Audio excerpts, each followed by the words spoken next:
قاری Irfan Al Hijazi Islamic scholar official YouTube channel. السلام علیکم ورحمۃ اللہ وبرکاتہ۔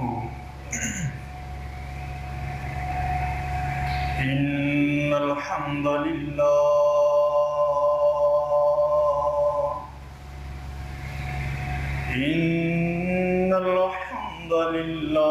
نحمده ونستعینه ونستغفره ونعوذ بالله من شرور انفسنا ومن سيئات اعمالنا،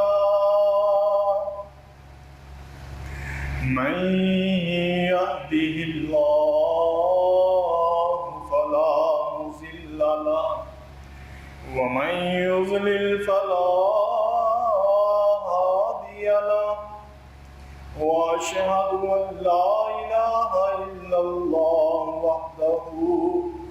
وحده لا شريك له، واشهد ان محمدا عبده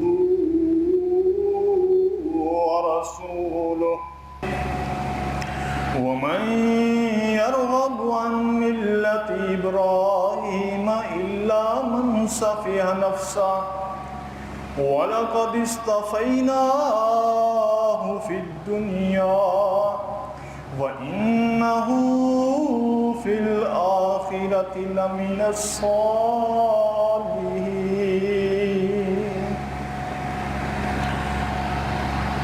ہر قسم کی حمد و ثنا، کبریائی، بڑائی، تعریفات، تسبیحات، تحلیلات اللہ وحدہ لا شریک، خالق کائنات، مالک ارض و سما کے لیے، اور درود و سلام حبیب کبریا احمد مجتبی محمد الرسول اللہ صلی اللہ علیہ وآلہ وسلم کی ذات گرامی پر۔ اللہ رب العالمین کا بے حد و حساب شکر ہے، اس مالک کا کرم ہے، اس کا فضل ہے کہ اس اللہ ارحم الراحمین نے ہم پر رحم کرتے ہوئے ہمیں اپنے بندوں مسلمانوں میں پیدا فرمایا اور اسلام کی نعمت سے بہرہ مند فرمایا۔ یہ رب العالمین کی سب سے عظیم نعمتوں میں سے ایک عظیم نعمت ہے کہ جس کا مل جانا دنیا اور آخرت کی کامیابی ہی کامیابی ہے۔ کچھ لوگ اس نعمت عظمیٰ کی قدر نہیں کرتے، مسلمان ہونے کے باوجود وہ دنیا اور آخرت کے گھاٹے کرتے رہتے ہیں، نقصان اٹھاتے رہتے ہیں، اور جو اس کی قدر کر لیتے ہیں، اس کی قدر کو پہچان لیتے ہیں، پھر اس میں محنت کرتے ہیں، جد و جہد اور جستجو کرتے ہیں، اپنی اسلام کو اور ایمان کو بڑھاتے رہتے ہیں، اور اللہ کی طرف سے آنے والی تمام تر مشکلات کے اندر وہ ثابت قدم رہتے ہیں، تو اللہ رب العالمین کے ہاں وہ بلند درجے پاتے ہیں۔ اللہ رب العالمین ان کو پھر وہ شان عطا فرماتے ہیں، وہ مقام عطا فرماتے ہیں کہ وہ دنیا میں بھی سب سے اعلیٰ اور اولیٰ رہتے ہیں، اور آخرت میں بھی سب سے اعلیٰ اور اولیٰ ان کو مقام حاصل ہوتا ہے۔ ذی قعدہ کا مہینہ ہے، نصف سے زائد گزر چکا ہے، حرمت والا مہینہ ہے، چند دن رہ چکے ہیں، اس کے بعد ذی الحجہ شروع ہو جائے گا۔ ذی الحجہ کا مہینہ جہاں مسلمانوں کے لیے ایک بہت ہی عظیم عبادت لے کے آتا ہے، حج جیسی، ایک اور عظیم عبادت لے کے آتا ہے، قربانی جیسی، اسی طرح ایک عظیم ترین ہستی کی یاد دلاتا ہے، وہ ہستی جن کا ذکر قرآن کریم کے تقریباً ہر پارے میں ہے، جن کا ذکر قرآن حکیم میں تقریباً سب سے زیادہ ہے، وہ ہستی سیدنا ابراہیم خلیل اللہ علیہ السلام۔ جیسے پہلے ذکر کیا گیا کہ جو بندے اس نعمت اسلام کی قدر کرتے ہیں، اللہ رب العالمین ان کو عظیم ترین مقام عطا فرماتے ہیں، دنیا میں بھی کامیابیوں سے نوازتے ہیں اور آخرت میں بھی کامیابیاں، کامرانیاں اور اللہ کی طرف سے اعلیٰ مقامات ان کا مقدر بنتے ہیں۔ انہی اللہ کے بندوں میں سے ایک بندے اللہ کے نبی ابراہیم خلیل اللہ بھی ہیں، جنہوں نے اللہ رب العالمین کی دی ہوئی نعمتوں کی قدردانی کی، اسلام کی، ایمان کی قدر کی، اور انہوں نے اپنی پوری زندگی کو شرک سے محفوظ رکھا، توحید کی دعوت دی، اپنے پرائے سب دشمن ہو گئے، لیکن آپ دین کے اوپر ثابت قدم رہے، حتیٰ کہ بادشاہ وقت سے ٹکر لی، اپنا وطن چھوڑنا پڑا، ملک و ملت چھوڑنا پڑا، گھر بار چھوڑنا پڑا، سب کچھ اللہ کی راہ میں قربان کر دیا، لیکن کیا بچا لیا؟ اپنا ایمان بچا لیا، اپنا اسلام بچا لیا، توحید کو بچا لیا، اللہ کی نعمتوں کی شکر گزاری کی اور اللہ کے ہاں بلند و بالا مقامات کو حاصل فرمایا۔ آج کے اس پرفتن دور کے اندر جہاں ایک مسلمان کو بہت سے مسائل کا، مشکلات کا سامنا ہے، وہاں اس کے لیے ایک روشن راستہ اللہ رب العالمین اس کو دکھلاتے ہیں۔ اللہ فرماتے ہیں قرآن حکیم کے اندر کہ وَمَن يَرْغَبُ عَن مِلَّةِ إِبْرَاهِيمَ إِلَّا مَن سَفِهَ نَفْسَهُ، کہ تمہارے لیے ایک روشن راستہ ملت ابراہیمی ہے۔ ملت ابراہیمی سے منہ موڑنے والے صرف اور صرف بے وقوف ہیں، جن کو عقل نہیں ہے، کیونکہ ابراہیم علیہ السلام وہ ہیں وَلَقَدِ اصْطَفَيْنَاهُ فِي الدُّنْيَا، اللہ رب العالمین نے انہیں دنیا میں بھی اپنے پسندیدہ بندوں میں شامل فرما لیا، وَإِنَّهُ فِي الْآخِرَةِ لَمِنَ الصَّالِحِينَ، اور آخرت میں بھی وہ اللہ کے بزرگ و برتر بندوں میں سے ہوں گے انشاءاللہ۔ تو ہمارے لیے اللہ نے ان کی زندگی کو مشعل راہ بنایا اور فرمایا وَاتَّبِعُوا مِلَّةَ إِبْرَاهِيمَ حَنِيفًا وَمَا كَانَ مِنَ الْمُشْرِكِينَ، اے بندو تم ملت ابراہیمی کی پیروی کرو۔ ملت ابراہیمی، ابراہیم کا دین، ابراہیم کا ایمان، ابراہیم علیہ السلام کی زندگی، اس کو ہمارے لیے اسوہ حسنہ قرار دیا۔ اللہ رب العالمین نے اگر کسی ہستی کو نمونہ بتایا کہ اے پیغمبر آپ بھی ان کی پیروی کیجئے، تو وہ کون ہے؟ جد الانبیاء ابراہیم خلیل اللہ علیہ السلام۔ رب العالمین قرآن حکیم کے اندر ارشاد فرماتے ہیں کہ اے پیغمبر آپ بھی کس کی پیروی کیجئے؟ انتبع ملت ابراہیم حنیفا، کہ ہم نے وحی کی آپ کی طرف، یعنی محمد الرسول اللہ صلی اللہ علیہ وسلم کی طرف اللہ نے فرمایا ہم نے وحی کی، انتبع ملت ابراہیم حنیفا، کہ تم ابراہیم علیہ السلام کے دین کی پیروی۔ یہاں سے ثابت ہوتا ہے کہ ابراہیم علیہ السلام کی زندگی، ابراہیم علیہ السلام کا کردار اس دنیا کے اندر جو رول تھا اللہ کو کتنا پسند آیا کہ اللہ رب العالمین نے سب کے امام الانبیاء محمد الرسول اللہ صلی اللہ علیہ وسلم کے لیے بھی کسی ہستی کو اگر نمونہ بنایا تو وہ ابراہیم خلیل اللہ علیہ السلام۔ وجہ کیا؟ کہ ابراہیم علیہ السلام انہوں نے دنیا کے اندر جس قدر مشکلات برداشت کی، جن جن مسائل کا سامنا کیا، ہر مصیبت میں وہ ڈٹے رہے۔ اللہ رب العالمین سے پھر وہ دعائیں کرتے ہیں، اللہ دنیا میں ان کی تمام دعاؤں کو شرف قبولیت نوازتے ہیں۔ اللہ رب العالمین پھر ان کو دنیا والوں کے لیے اسوہ حسنہ قرار دیتے ہیں، اور پھر ان کی دعا قبول کرتے ہوئے ہمارے لیے آخری پیغمبر محمد الرسول اللہ صلی اللہ علیہ وسلم کو مبعوث فرماتے ہیں۔ یہ دعا کس نے کی تھی؟ ابراہیم علیہ السلام نے ربنا وابعث فیہم رسولا من انفسہم یتلو علیہم آیاتک ویعلمہم ویزکیہم ویعلمہم الکتاب والحکمہ۔ اللہ رب العالمین کے ہاں جو بندے بلند مرتبہ پا لیتے ہیں، جو نیک اور اپنے کردار کے اندر صالح اور اللہ کے تمام تر امتحانوں میں کامیاب و کامران گزرتے ہیں، اللہ رب العالمین ان کی تمام تر دعاؤں کو بھی قبول فرماتے ہیں، ان کو بلند مرتبے عطا فرماتے ہیں۔ اس لیے ایسی ہستیوں کے تمام تر معاملات ہمیں پڑھنے چاہیے، ان کی زندگی کو دیکھنا چاہیے اور ان کو فالو کرنا چاہیے۔ آج ہم بڑے اپنے فالوورز بناتے ہیں، فیس بک پہ بناتے ہیں، یوٹیوب پہ بناتے ہیں، زندگی کے اندر اپنے بڑے بڑے آئیڈیلز بناتے ہیں۔ اللہ کریم ہمیں کن کو آئیڈیل بنانے کا حکم دے رہے ہیں؟ آئیڈیل بناؤ، محمد الرسول اللہ صلی اللہ علیہ وسلم کو بناؤ، آئیڈیل بناؤ اس ہستی کو جن کو اللہ نے اپنے نبی محمد الرسول اللہ صلی اللہ علیہ وسلم کے لیے آئیڈیل بنایا۔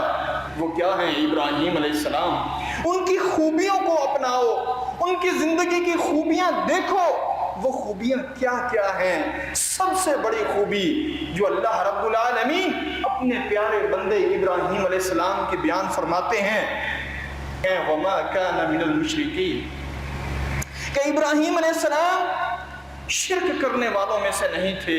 آج کا مسلمان ہونے کے باوجود بہت سی چیزوں کے اندر وہ شرک کر بیٹھتا ہے، معاملات کے اندر، عبادات کے اندر وہ شرک کا شکار ہو جاتا ہے۔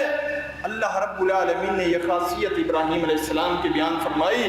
بچپن سے لے کے ان کو اپنے اہل علاقہ سے جس چیز کا سامنا تھا کہ وہ تمام کے تمام مشرک تھے، اپنے گھر والے مشرک تھے، اہل و عیال رشتہ دار تمام کے تمام شرک اور بت پرستی میں مبتلا تھے، جبکہ ابراہیم علیہ السلام وہ شروع ہی سے موحد تھے، ایک اللہ پر یقین کرنے والے تھے، اللہ کی توحید کا پرچار کرنے والے تھے۔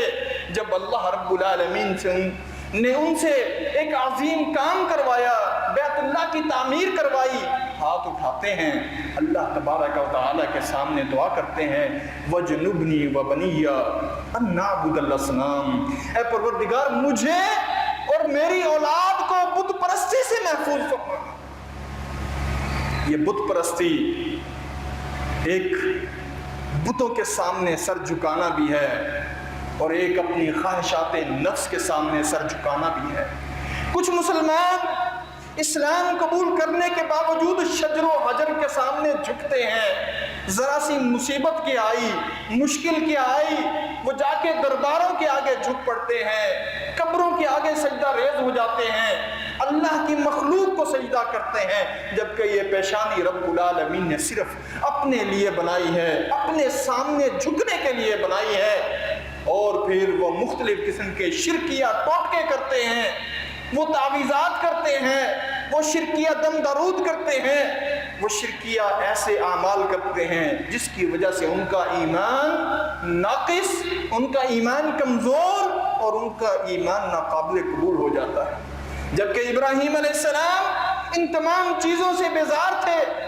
بڑی سے بڑی مشکل آتی ہے، بڑی سے بڑی مشکل آتی ہے، یاد کریں وہ لمحہ جب ابراہیم علیہ السلام کو بستی والے اپنے تہوار کے موقع پہ بت پرستی کی دعوت دیتے ہیں، کہتے ہیں آؤ آج تہوار ہے، آج ہم بتوں کا جشن مناتے ہیں، بتوں کے سامنے نذرانے پیش کرتے ہیں، قربانیاں پیش کرتے ہیں، مختلف قسم کی ڈشیں، مختلف قسم کے پکوان ان کے سامنے رکھتے ہیں، میلہ کرتے ہیں، جشن مناتے ہیں۔ ابراہیم علیہ السلام ان میں شمولیت اختیار نہیں کرتے۔ فقال انی سقیم، عذر پیش کرتے ہیں، میری طبیعت ناساز ہے۔ جب وہ چلے جاتے ہیں اپنے بتوں کے سامنے نذرانے رکھ کے، پکوان رکھ کے، ڈشیں رکھ کے وہ چلے جاتے ہیں، جشن منا رہے ہوتے ہیں، ابراہیم علیہ السلام اللہ کے نام کا علم بلند کرتے ہوئے ان بتوں کو توڑ رہے ہوتے ہیں۔ اس دنیا کے سب سے پہلے بت شکن ابراہیم علیہ السلام کلہاڑے سے تمام بتوں کو ڈھاتے ہیں، توڑتے ہیں۔ کسی کا بازو جدا کر دیتے ہیں، کسی کی ٹانگیں توڑ دیتے ہیں، کسی کی گردن جدا کر دیتے ہیں، اور پھر جو ان میں سے سب سے بڑا بت تھا اس کے کندھے پہ کلہاڑا رکھ دیتے ہیں۔ بستی والے جب دوبارہ آتے ہیں اپنے مندر کے اندر، بت خانے کے اندر، اپنے بتوں کا یہ حال دیکھتے ہیں تو کیا کہتے ہیں؟ من فعل ھذا، یہ کس نے کیا ہے؟ جب ان کو شک پڑتا ہے کہ بستی میں صرف ایک ہی بندہ ہے جو ان سے نفرت کرتا ہے، یقال لہ ابراہیم، اس کو ابراہیم کہا جاتا ہے، اس کو بلاتے ہیں، ابراہیم علیہ السلام تشریف لاتے ہیں ان کی آنکھیں کھولنے کے لیے۔ اللہ رب العالمین ابراہیم علیہ السلام کو کیسی عقل، دانش اور کیسی ان کو دلیل عطا فرماتے ہیں۔ وہ ان کے سامنے کہتے ہیں کہ تمہیں نظر نہیں آتا؟ بل فعلہ کبیرہم، یہ بڑا جو کھڑا ہوا ہے بالکل صحیح سالم کھڑا ہوا ہے، کلہاڑا بھی اور اس کے کندھے پہ ہے۔ بل فعلہ کبیرہم، یہ ان کی ٹانگیں، ان کے منہ، ان کی گردنیں اسی نے توڑی ہوں گی۔ یہ دلیل تھی، یہ طریقہ تھا۔ اللہ رب العالمین قرآن میں یہی ہمیں ارشاد فرماتے ہیں، وَجَادِلْهُمْ بِالَّتِي هِيَ أَحْسَنُ، کسی کو یہ نہ کہو تو کافر ہو گیا، مشرک ہو گیا، اس کو اپنے آپ سے جدا کر دو، قطع تعلق ہی کر لو، ہرگز ایسے نہیں ہے۔ پہلے ان کو دلیل سے سمجھاؤ، مضبوط دلیل پیش کرو، اپنے اقارب کو، رشتہ داروں کو فوری طور پہ بالکل جدا نہ کر دو۔ وہ تو کافر تھے، مشرک تھے، کلمہ بھی نہیں پڑھتے تھے۔ ابراہیم علیہ السلام نے ان سے بائیکاٹ نہیں کیا، ان کو سمجھایا، دلیل دی۔ کیا دلیل دی؟ کہ یہ اس بڑے نے کام کیا ہوگا، یہ کارگزاری اسی کی لگتی ہے، کلہاڑا بھی اسی کے کندھے پہ ہے۔ لیکن قوم والے کہتے ہیں، آپس میں پہلے خسر پھسر کرتے ہیں کہ یہ تو ہمیں بے وقوف بنا رہا ہے۔ وہ کیا کہتے ہیں کہ تمہیں نہیں پتا کہ یہ نہ تو دیکھ سکتا ہے، نہ سن سکتا ہے، نہ اپنی جگہ سے ہل سکتا ہے۔ گرم لوہا تھا، وہیں پہ چوٹ لگاتے ہیں۔ ابراہیم علیہ السلام فرماتے ہیں، یہی تو میں کہتا ہوں، یہی تو میں کہتا ہوں کہ یہ نہ دیکھ سکتے ہیں، نہ سن سکتے ہیں، یہ اپنے آپ کو نہیں بچا سکتے، تمہیں کیا بچائیں؟ جو بندہ زندہ تھا، محتاج تھا، کھانے کا، پینے کا محتاج تھا، جو زندگی کا محتاج تھا، اس کو موت آ گئی، منو مٹی تلے پہنچ گیا۔ آج کا مسلمان اس کو کیوں سر جھکاتا ہے؟ اس کے سامنے کیوں گڑ گڑاتا ہے؟ اللہ قرآن میں ارشاد فرماتے ہیں، کیا ارشاد فرماتے ہیں اللہ رب العالمین؟ کہ یہ جو مردہ ہیں یہ تمہارے کسی کام کے نہیں ہیں، جن کو تم اللہ کے علاوہ پکارتے ہو، ان الذین تدعون من دونہ، اللہ کے علاوہ جن کو بھی تم پکارتے ہو، لا یملکون من قطمیر، یہ کسی ذرے کے بھی مالک نہیں ہیں، یہ اپنے آپ کو نفع نقصان پہنچانے کے بھی مالک نہیں ہیں، یہ کسی انسان کو کیا نفع پہنچائیں گے؟ آج یہ قبروں والے، یہ مزاروں والے، جہاں جہاں مسلمان کلمہ پڑھنے کے باوجود جا کے جھکتے ہیں، وہ شرک کا ارتکاب کر رہے ہیں، وہ ابراہیم علیہ السلام کے دین سے پہلو تہی کر رہے ہیں۔ یہی اللہ کا فرمان ہے، وَمَن يَرْغَبُ عَن مِلَّةِ إِبْرَاهِيمَ إِلَّا مَنْ صَفِيَ نَفْسَهُ، جو ابراہیم علیہ السلام کے دین سے منہ موڑے گا وہ بے وقوف ہوگا۔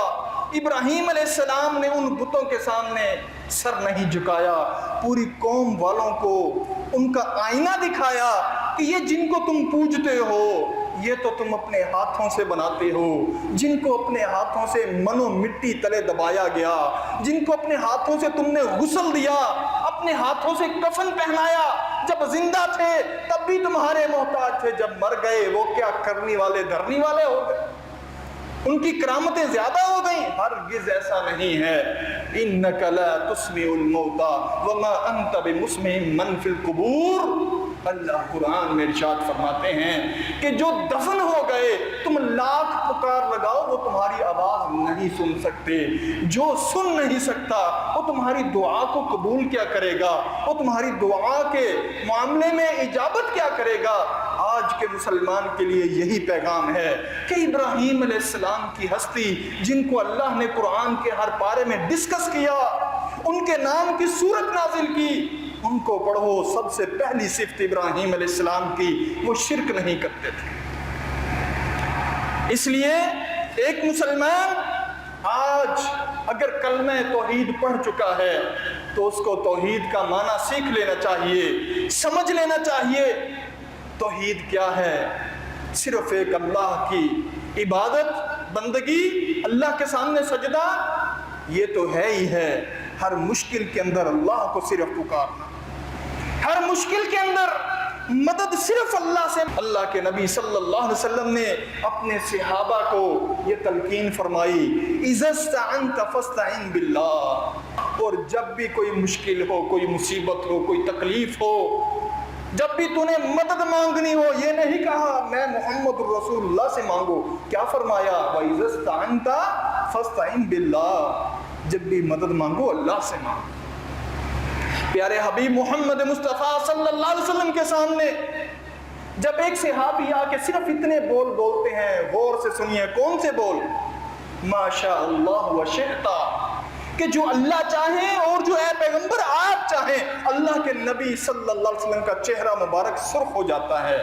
اللہ کے نبی فرماتے ہیں اجعلتنی للہ ندا وہو خالقک، تیرا خالق کون ہے، تیرا مالک کون ہے، تیرا رازق کون ہے، تو مجھے اس کے برابر نہ کھڑا کرتا ہے۔ اجعلتنی للہ ندا وہو خالقک، کہ تو یہ کیوں کہتا ہے کہ جو اللہ چاہے اور جو محمد رسول اللہ چاہے، صرف یہ کہو ماشاء اللہ، انشاءاللہ، کبھی یہ نہ کہو کہ جو اللہ چاہے اور جو محمد چاہے، کبھی یہ نہ کہو، کبھی یہ نہ کہو۔ یہ کس کا فرمان ہے؟ یہ محمد الرسول اللہ صلی اللہ علیہ وسلم کا فرمان۔ آج کا مسلمان ہمارے اسی گلی محلے کے اندر دیکھ لو کس قدر شرک اور گمراہی ہے۔ نہ صرف ہم امام الانبیاء محمد الرسول اللہ کو اللہ کے برابر لا کھڑا کرتے ہیں، یا رسول اللہ مدد، یہ نعرہ کیسا ہے، جبکہ اللہ کے نبی نے اسے منع فرمایا۔ اس کے علاوہ ہم آگے بڑھ جاتے ہیں، یا علی مدد۔ نبی کو جو چاہیں خدا کر دکھائیں، اماموں کا رتبہ نبی سے بڑھائیں، شہیدوں سے جا جا کے مانگے دعائیں، درباروں پہ جا جا کے نظریں چڑھائیں، نہ اسلام بگڑے نہ ایمان جائے، مگر مومنوں پہ کشادہ ہیں راہیں، مگر مومنوں پہ کشادہ ہیں راہیں، پرستش کریں شوق سے جس کے چاہیں۔ کیا مسلمانوں کے لیے ہر چیز الاؤ ہے، ہر چیز درست ہے کہ جس کو مرضی پکارو؟ کبھی پنجتن پاک کو پکارو، کبھی ان کی انگوٹھیاں بنواؤ، کبھی ان کے کڑے بنوا کے، ان کے نگینے بنوا کے گلے میں لٹکاؤ، کبھی ان کے درباروں پہ جاؤ، کبھی ان کی مٹی کو سر سے لگاؤ، بدن پہ لگاؤ، کبھی پیری مریدی کے چکر میں پڑ جاؤ۔ یہ ساری کی ساری چیزیں حرام ہیں اسلام میں۔ اللہ کے نبی صلی اللہ علیہ وسلم نے قبر کو پختہ کرنے سے بھی منع فرمایا ہے، قبر کو پختہ کرنے۔ اور یہ جتنے بھی مزار ہیں یہ سارے پھر پختہ اللہ کے نبی کی نافرمانی۔ اور پھر قبروں والوں سے، مردوں سے، کسی سے بھی، خود اللہ کے نبی نے یہ فرمایا مجھ سے نہیں مانگنا، اپنی بیٹی سیدہ فاطمہ الزہرا، کیا ان سے بھی زیادہ کوئی محبوب ہوگا؟ اللہ کے نبی صلی اللہ علیہ وسلم کو کائنات میں سب سے زیادہ محبوب اپنی بیٹی سیدہ فاطمہ الزہرا رضی اللہ تعالی عنہا، ان کو بلاتے ہیں۔ اللہ کے نبی فرماتے ہیں یا فاطمہ اعملی ما شئت فإنی لا اغنی عنک من اللہ شیئا، اے فاطمہ جو عمل تم نے کرنا ہے اپنے بچاؤ کے لیے، جہنم کے عذابوں سے بچنے کے لیے، اللہ کے غضب سے بچنے کے لیے جو عمل کرنا ہے وہ دنیا میں کر کے چلی جانا۔ یہ نہ سمجھنا میں امام الانبیاء محمد رسول اللہ صلی اللہ علیہ وسلم کی بیٹی ہوں اور مجھے اسی وجہ سے نجات مل جائے گی، ایسا نہ ہوا ہے، پہلے نہ ہوگا۔ پہلے کیسے نہیں ہوا؟ ابراہیم علیہ السلام سے لے کے محمد الرسول اللہ صلی اللہ علیہ وسلم تک، اس سے پہلے جتنے انبیاء آئے ان کے رشتہ داروں کے بارے میں یہ قرآن کے اندر ہمیں کھول کے بیان کر دیا گیا کہ ان کے رشتہ دار، ان کے رشتہ داری کی وجہ سے ان کی نجات نہیں ہوئی۔ نجات کا صرف ایک ذریعہ ہے الایمان باللہ، اللہ پر ایمان ہو، وہ توحید ہو اور اللہ پر توحید ہو، اللہ کے اوپر ایسا ایمان ہو جس میں شرک نہ ہو۔ نوح علیہ السلام جب طوفان آتا ہے ان کا بیٹا اس پہ ایمان نہیں رکھتا تھا، نوح علیہ السلام پہ ایمان نہیں لایا تھا، نوح علیہ السلام نے اللہ سے دعا کی یا اللہ میرا بیٹا ڈوب رہا ہے اس کو بچا دو، اللہ ناراض ہو گئے۔ اللہ فرماتے ہیں انہ لیس من اہلک، یہ تیرے اہل و عیال میں سے نہیں ہے، یہ تجھ پر ایمان والے لوگوں میں سے یہ شامل نہیں ہے۔ اگر دوبارہ دعا کی، اس کے بارے میں دوبارہ سفارش بھی کی، تو اللہ فرماتے ہیں میں تمہارے سارے اعمال برباد کر دوں گا۔ وہ نوح علیہ السلام 950 سال تبلیغ کرتے ہیں، اپنے ایک مشرک بیٹے کے لیے سفارش نہیں کر سکے۔ اللہ فرماتے ہیں دوبارہ سفارش کی تو تمہارے بھی اعمال سارے برباد کر دوں گا۔ لوط علیہ السلام کی بیوی، اللہ فرشتے بھیجتے ہیں، اللہ فرماتے ہیں بتا دینا ان کی بیوی وہ پچھلوں میں شامل ہے، وہ انہی بستی والوں میں شامل ہے جن پر اللہ کا عذاب آنے والا۔ رشتہ داری کسی کے کام آنے والی نہیں ہے۔ یہ رشتہ داری اپنے آپ کو سید کہلوا لینا اور پھر اپنے آپ کو یہ کہنا کہ میرے سارے گناہ بخشے بخشائے ہیں، کسی ولی کا کسی پیر کا اپنے آپ کو مرید بنا لینا اور پھر کہنا کہ میں جو مرضی کروں مجھے کوئی پوچھنے والا نہیں، ہرگز نہیں۔ اللہ کے نبی اپنی بیٹی فاطمہ الزہرا کو بلاتے ہیں، کان میں یہ فرماتے ہیں اعملی ما شئت، اے میری بیٹی جو عمل کرنے ہیں دنیا میں کر کے چلی جانا، قیامت کے روز اس وجہ سے نہیں کوئی بخشا جائے گا کہ یہ محمد کا صلی اللہ علیہ وسلم کا رشتہ دار ہے۔ اگر رشتہ دار ہوتا بخشا جاتا تو سب سے پہلے کس کی بخشش ہوتی؟ اس میں بہت سے نام آتے ہیں۔ اللہ کے نبی صلی اللہ علیہ وسلم کے دادا بھی آتے ہیں، چچا بھی آتے ہیں کہ وہ بھی ایمان نہیں لائے۔ اللہ کے نبی ان کے لیے کھڑے ہو کے بستر مرگ پہ ان کو کہتے ہیں تم کلمہ پڑھ لو میں اللہ سے سفارش کروں گا، وہ کلمہ نہیں پڑھتے۔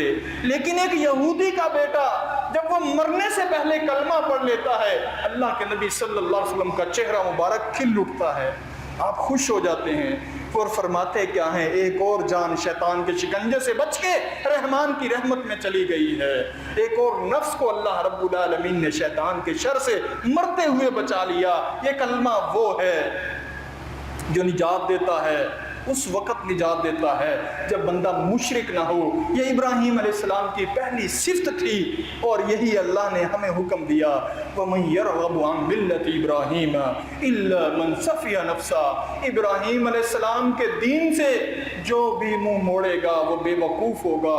ہمیں تو اللہ کی کتاب ہی کافی ہے۔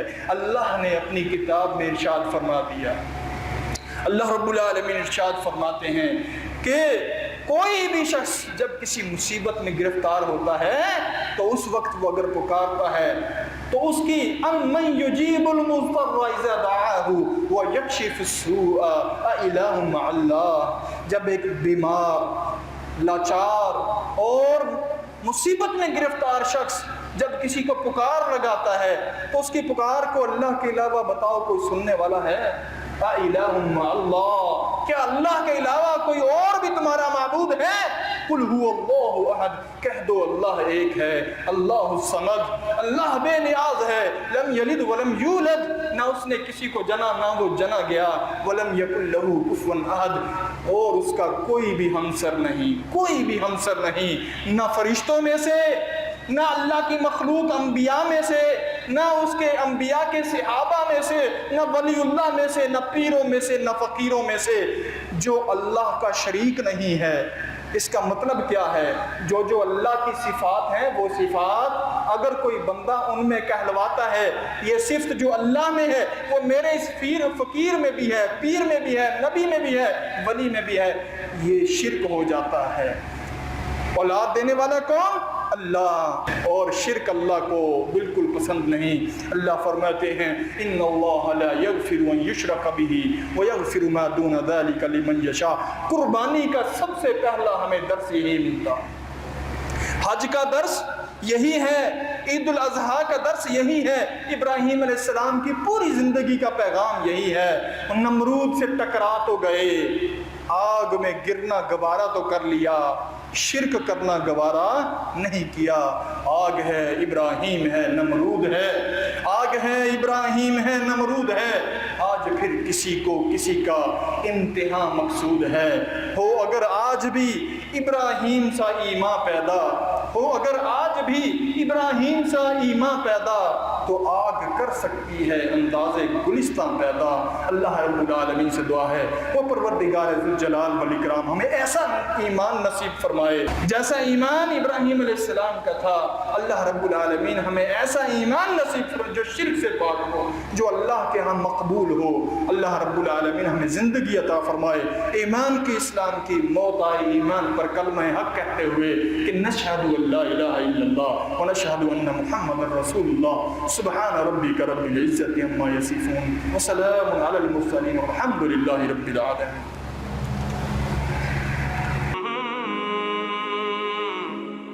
Hmm.